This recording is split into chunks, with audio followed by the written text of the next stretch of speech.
প্রবাসীদেরকে কখনো টর্চার দিবেন না, মেন্টালি টর্চার যেটাকে বলে। এটা কেন বললাম, কারণ হচ্ছে আমরা যারা দেশে থাকি সারাদিন কর্মব্যস্ততার পরে যখন বাসায় আসি তখন কিন্তু আমরা আপন মানুষজনগুলোকে দেখি, তারা কিন্তু দেখে না। দেখেন, আমরা দেশে কর্মসংস্থান করি বাড়ির মানুষদের জন্য, ঘরের মানুষের জন্য, প্রবাসীরও তাই করে। কিন্তু ভেদাভেদটা হচ্ছে আমরা দিন শেষে আমাদের পরিবারের মানুষগুলাকে কাছে পাই, কাছে টেনে নিতে পারে, যে কোনো বিপদ আপদে বা সুখে দুঃখে একসাথে হাসি সময় কাটাতে পারে। কিন্তু প্রবাসীরা করে কি, আপনাদের জন্য বা পরিবারের জন্য হাজার হাজার মাইল দূরে গিয়ে তারা ইনকাম করতেছে, মানে অনেক দূরে থাকতেছে। আপনারা ভাবতে পারেন যে একটা প্রবাসী যখন বিদেশ থেকে দেশে আসে, আসার পরে সে ভালো একটা ব্লেজার পরলো, ক্যাটস পরলো, প্যান্ট পরলো, শার্ট পরলো, সে বোধহয় অনেক টাকা কামাই আসছে, সে অনেক বড় কোনো অফিসার হয়ে গেছে। না, একটা প্রবাসী যখন বাস্তব চিত্র দেখবেন যে তারা কতটা হার্ট এন্ড সোল পরিশ্রম করে, তাদের সচক্ষে দেখেন, তখন বুঝতে পারবেন।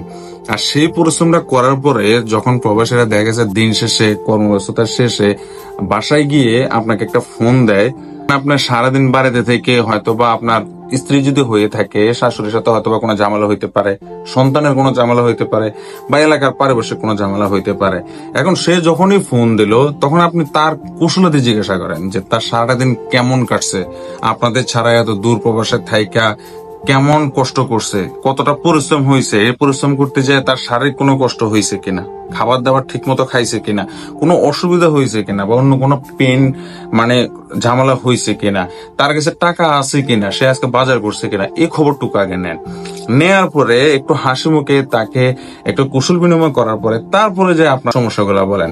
যদি একান্তই না বলার প্রয়োজন মনে করেন, তাহলে বলারই প্রয়োজন নাই, নিজেরা হ্যান্ডেল করে নেন, মিলমিশ করে নেন না, তাহলে তো চলে।